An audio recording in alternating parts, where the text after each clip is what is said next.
তোদেরকে চ্যালেঞ্জ দিচ্ছি, চ্যালেঞ্জ দিলাম, যা যা পারবি করে নে। আমার চ্যানেলকে তোরা ব্লক মারবি, আমার চ্যানেলে তোরা রিপোর্ট মারবি, আমার চ্যানেলে তোরা যা পারবি করে নিস। আমিও দেখতে চাই এখানে বসে যে তোরা কত দূর পর্যন্ত যেতে পারিস। এবং একজন সুপারস্টার, ওয়ার্ল্ড ওয়াইড একজন সুপারস্টারকে নিয়ে যখনই আমি ভিডিও তৈরি করি তখনই তোমাদের পেছন জ্বলে ওঠে।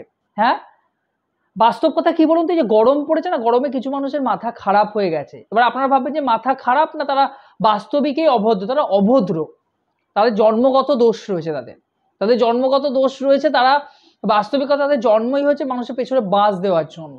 আর ঠিক সেরকমই কিছু মানুষ বারবারই কমেন্ট বক্সে এসে কমেন্ট করে যান। যখন আমি মিঠুন চক্রবর্তীকে ভিডিও করি, যখন মিঠুন দা, আমাদের গর্বের মিঠুন দা যখন কোনো সম্মান পান, কাবুলিওয়ালা রিলিজ করার পর থেকে তো তার সিনেমা যে লেভেলে চলেছে, যে লেভেলে সম্মান পেয়েছে বাইরে, বাংলার শেষ কটা সিনেমা বাইরে সম্মান পেয়েছে আমাকে বলুন তো। এসবিএফ এর সিনেমায় বলুন না কটা সম্মান পেয়েছে শেষ বছরে, শেষ কয়েক বছরে বাইরের।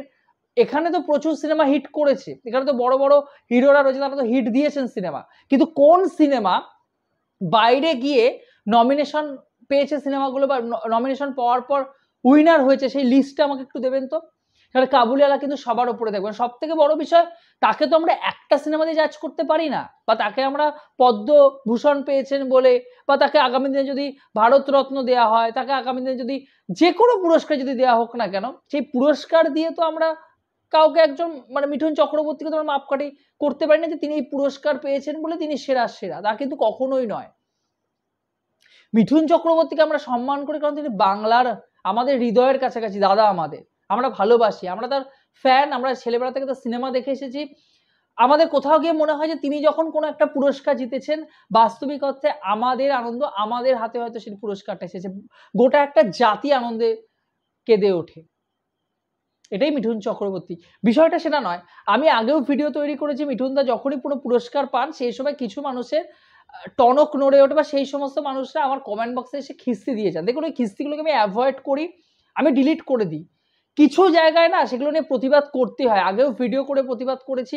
বাস্তবিক কথায় রাজনৈতিক নোংরামো যখন চলেছিল তখন তো আমি দারুণভাবে ভিডিও তৈরি করেছিলাম। আপনারা জানেন, এই কমিউনিটিতে দাঁড়িয়ে কেউ ভিডিও তৈরি করার মানে কি বলবো সময় পায়নি মিঠুন চক্রবর্তীকে, যখন তার উপর রাজনৈতিক অপমান করা হচ্ছিল, রাজনৈতিকভাবে তাকে যখন নিচে নামিয়ে দেওয়া হচ্ছিল, তাকে নিয়ে ভিডিও তৈরি করার সময় পায়নি তারা।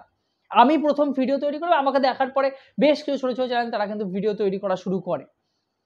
আজকে ভাবুন, আজকে বাস্তবিকতা রাজনৈতিকভাবে মিঠুন চক্রবর্তীকে যে বারবার করে টেনে নেওয়া হয়, আজকে আমরা তার, এর আগে তো ভিডিওতে আমরা তার সিনেমা নিয়ে আলোচনা করেছি, তার সিনেমা নিয়ে আলাদা করে কিছু বলার নেই। বাংলা সিনেমা বলুন, তার অন্যান্য ভাষার সিনেমাগুলো বলুন, সেগুলো ব্লকবাস্টার হিট, সেগুলো ওয়ার্ল্ড ওয়াইড মানুষের কাছে বিখ্যাত, সেগুলো মানুষ গ্রহণ করেছেন। এর আগে যদি রাজনৈতিক কেরিয়ার নিয়ে আমি বলি, অনেকে না রাজনৈতিক কেরিয়ার নিয়ে বারবার করে বলেন যে সুবিধাবাদী মানুষ। আজকে আমরা রাজনৈতিক কেরিয়ার নিয়ে বলবো। একটা মানুষের এই মুহূর্তে সম্পত্তির পরিমাণ অফিসিয়ালি কোনো নয়, আনঅফিসিয়ালি তার সম্পত্তির পরিমাণ 350 কোটি। তার বিভিন্ন জায়গায় হোটেল রয়েছে, রিসর্ট রয়েছে, তার ছেলেরা সিনেমায় নিজের জায়গা নিজেরা তৈরি করেছেন। তার ছেলেদেরকে পারলে তো তিনি বিভিন্ন সময় সিনেমা ঢুকিয়ে দিতে পারতেন, ছোটবেলা থেকে সিনেমায় কাজ দিতে পারতেন, তিনি করেছেন। তার ছেলেরা নিজেদের যোগ্যতায় কিন্তু সিনেমা করেছেন, সেই সিনেমাগুলো চলেনি বাস্তবিকতা। আমরা জানি সেই সিনেমাগুলোকে মানুষ নেননি, তো মানুষ নেননি তাতে কি হয়েছে, তারা কি কাজ করা ছেড়ে দিয়েছে? তারা তো, দেখুন, বলিউড এমন একটা জায়গা, আমরা নেপোটিজমকে সবসময় কিন্তু সাপোর্ট করতে পারি না, কিন্তু নেপোটিজম একটা বড় বিষয়। নেপোটিজম করে কোনো একজন অভিনেতা বা অভিনেত্রী বলিউডে সুযোগ পেতে পারেন, যে সুযোগটা অবভিয়াসলি হাজার হাজার লক্ষ লক্ষ কোটি কোটি ছেলেমেয়েরা পান না। কিন্তু তার থেকেও বড় বিষয়, যখন সুযোগ পাওয়ার পর তারা মুখ থুবড়ে পড়েন, তারা কখনো উঠে দাঁড়াতে পারেন না। কিন্তু মিঠুন চক্রবর্তী ছেলেরা সেটা পেরেছেন বলে আগামী প্রজেক্টগুলোর সাথে তারা বিভিন্ন সময় যুক্ত হচ্ছেন। এবং মিঠুন চক্রবর্তীরা সবসময় তাদেরকে ওই শিক্ষাটা দিয়েছে যে তোমরা উঠে দাঁড়াও, নিজেরা কিছু করো, বাবার পরিচয়ে পরিচিতি লাভ করে কিন্তু লাভ নেই। এটাই মিঠুন চক্রবর্তী। রাজনৈতিক ক্ষমতা বলুন, বলিউডের ক্ষমতা বলুন, তিনি কিন্তু সেই ক্ষমতা বলে তার ছেলে মেয়েদেরকে দাঁড় করাতে পারতেন। নিজের তার স্থাবর সম্পত্তির কথা আমরা বললাম, এই মুহূর্তে 350 কোটি টাকা, এই সম্পত্তি নিজে তিনি অর্জন করেছেন। ভাই, এত বছর ধরে তার সিনেমা ব্লকবাস্টার হিট হয়েছে, তাই জন্য তাকে বিজেপি জয়েন করতে হবে না। আর যে তুচ্ছ সম্মান, কোনো সম্মানকে ছোট করছি না, কিন্তু যে পদ্মভূষণ সম্মানটা, দেখুন, একজন একজন শিল্পী যখন কোনো একটা পুরস্কার পান, সেই পুরস্কারের মর্যাদা বাড়ে, শিল্পীর যেরকম মর্যাদা বাড়ে সেই পুরস্কারেরও কিন্তু মর্যাদাটা বাড়ে, কারণ যোগ্য একজন ব্যক্তির হাতে সেই পুরস্কারটা তুলে দেওয়া হচ্ছে। সেই পুরস্কারটা পাওয়ার জন্য তিনি যোগ্য বলেই তাকে পুরস্কারটা তুলে দেওয়া হচ্ছে, না নচেত তাকে কখনো দেওয়া হতো না। সেই পুরস্কারও কিন্তু আলাদা একটা জায়গা লাভ করে মানুষের কাছে। এই জন্য নোবেল পুরস্কার ভারতীয়দের কাছে একটা বড় পুরস্কার। নোবেল আর কেউ পান না সাহিত্যে রবীন্দ্রনাথের পরে, এটাই বাস্তব কথা। তাই জন্য আজকে অস্কারের মঞ্চটা আমাদের কাছে এতটা বড়। টাকার অঙ্কটা বড় নয়, ওর থেকে অনেক বেশি যেখানে টাকা দেওয়া হয়, অনেক বেশি টাকা ফ্লপ সিনেমা দিয়ে আমাদের বলিউডের অ্যাক্টররা ইনকাম করে ফেলে। টাকার অঙ্ক কিন্তু কখনোই বড় বিষয় নয়, ওই সম্মানটা বড় বিষয়। সম্মানিত হন একজন শিল্পী, সেই সম্মানিত হওয়ার যোগ্যতা মিঠুন চক্রবর্তীর অনেক বছর আগে হয়ে গিয়েছিল। তারপর তাকে পুরস্কার দেওয়া যায়। রাজনৈতিক ক্ষমতা বলতে আমি বলবো তাই বিজেপি দেরি করেছে তাকে পুরস্কার দিতে। আরো আগে যদি বিজেপির থেকেই পুরস্কার পান, তাহলে বিজেপির থেকে আরো আগে তাকে পুরস্কার দেওয়া উচিত ছিল, কিন্তু সেটা তো তারা দেননি। তার যোগ্য সম্মান তিনি পেয়েছিলেন বলে, অর্জন করেছেন বলেই তাকে পুরস্কার দেওয়া হয়েছে। আগামী দিনে তাকে ভারতবর্ষের বড় বড় পুরস্কারগুলো তাকে দেওয়া হবে, বিদেশ থেকে তাকে দেওয়া হয়। মানুষের ভালোবাসার থেকে বড় পুরস্কার কিন্তু আর কিছু হয় না। দেখুন, আমি সেই সমস্ত মানুষদেরকে টার্গেট করে বলছি তারা বারবার করে অপমান করেন। তারা জানুন আগে মিঠুন চক্রবর্তীকে, আপনি চিনুন মিঠুন চক্রবর্তী কে, তা শুধুমাত্র সিনেমা দেখলে নয়।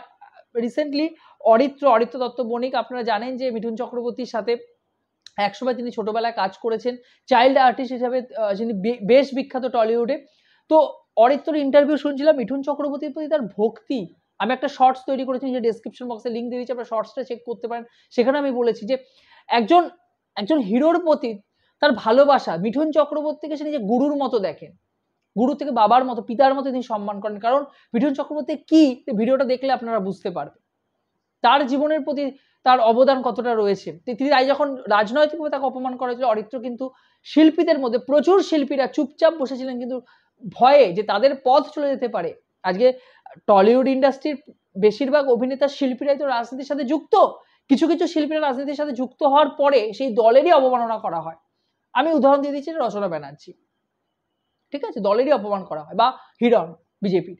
কিন্তু বাস্তবিক অর্থে যখন অরিত্রর মতো শিল্পীরা কিন্তু সেগুলো প্রতিবাদ করেন, প্রথম প্রতিবাদ করেন, এই জন্য অবভিয়াসলি অরিত্রকে আমার সেলুট। এগুলো করা উচিত, এগুলো করা, এরা এইরকম ধরনের মানুষরা আছে বলে, অরিত্রর মতো ছেলেরা রয়েছে বলেই কিন্তু এখনো পর্যন্ত কদর পায়। বাস্তবিক অর্থে রাজনীতি কিন্তু কোনো একজন মানুষকে ডুবিয়ে নিতে পারে না। মিঠুন চক্রবর্তীর প্রথম পরিচয় তিনি শিল্পী, এবং রাজনৈতিক তার কেরিয়ার তো আমি বললাম, তার কেরিয়ার আপনারা জানেন। হ্যাঁ, হয়তো কোনো একটি দল, বাস্তবিক অর্থে সব দল যে সব মানুষের পোষাবে তা তো নয়।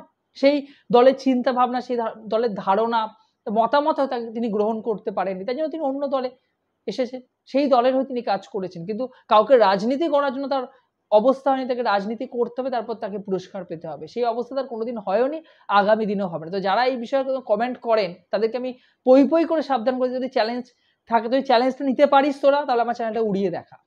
তোরা 11 বার আমি 10 বার চ্যানেল খুলবো, তো 10 বার আমি 100 বার চ্যানেল খুলবো, 100টা চ্যানেলে গিয়ে মিঠুন চক্রবর্তীকে নিয়ে ভিডিও করবো। মিঠুন চক্রবর্তী যারা ভক্ত তারা আমার চ্যানেলে থাকবে, ভালোবাসবে, ভালোবাসা দেবেন আমাকে, সাপোর্ট করবেন আমাকে, এটুকুই বলতে চাই। এই বিষয়টা নিয়ে আপনাদের কি মতামত অবশ্যই জানাবেন, এবং এই ভিডিওটা আরো বেশি পরিমাণ মানুষের কাছে পারলে কিন্তু ছড়িয়ে দেবেন। ভালো থাকবেন বন্ধুরা, সুস্থ থাকবেন। ভিডিওটি ভালো লেগে থাকলে এরকম ইনফরমেটিভ ভিডিও পেতে চ্যানেলটিকে অবশ্যই সাবস্ক্রাইব করে দেবেন। জয় হিন্দ।